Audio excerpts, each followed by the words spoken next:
নমস্কার দাদা, জোরে বলবেন। আচ্ছা নমস্কার। আচ্ছা দাদা, আপনার নাম কি? আমার নাম বীরেন বর্মন। আচ্ছা, তো আমার বাড়িতে কয়জন আছেন? আমার বাড়িতে দাদা ভাই আচ্ছা দাদা ভাই বাবা বিয়ে আছে, টিয়ে করছেন কি? বাবা আছে, কিন্তু ওরা সবাই ভিন্ন। আমি একাই ভিন্ন। আমার কেউ নেই এখন বর্তমান।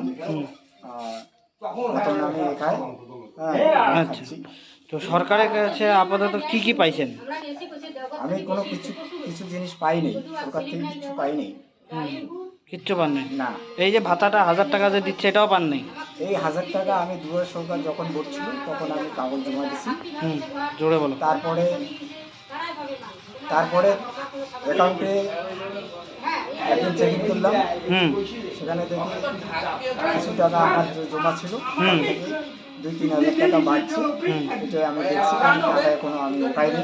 আচ্ছা, মানে সরকারের তরফ থেকে ঘর টর কিছু পান নাই? কিছু পাইনি আমি, ঘর বা কোনো কিছু অনুদান কিছু পান নাই। আচ্ছা, তোমার কত পার্সেন্টেজ পেলেন? আমার 75%।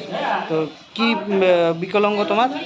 আমার পিঠে মেরুদণ্ড ভাঙা আছে। আচ্ছা, দাদার পিঠের কোমর থেকে সিঁড়ি দাঁড়া পর্যন্ত পুরোটাই ভাঙা। পুরোটা ভাঙা। আমি কিন্তু কর্ম করতে পারি না।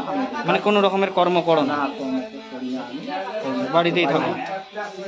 আচ্ছা, তো সরকারের কাছে আমাদের প্রতিবন্ধকতা লোক যারা আছে তাদের জন্য কি অনুদান করলে ভালো হয়? অনুদান কি আমাদের অনুদান ওই 1000 টাকা করে দেয়, কিন্তু 1000 টাকা তো আমাদের হয় না। 1000 টাকা থেকে বাড়িয়ে দিতে 5000 টাকা হয় তাহলে ভালো হয়। ভালো হয়, সবারই ভালো হয়। এই চাল ডাল তো পাও না? না, আমি কিছু পাই না।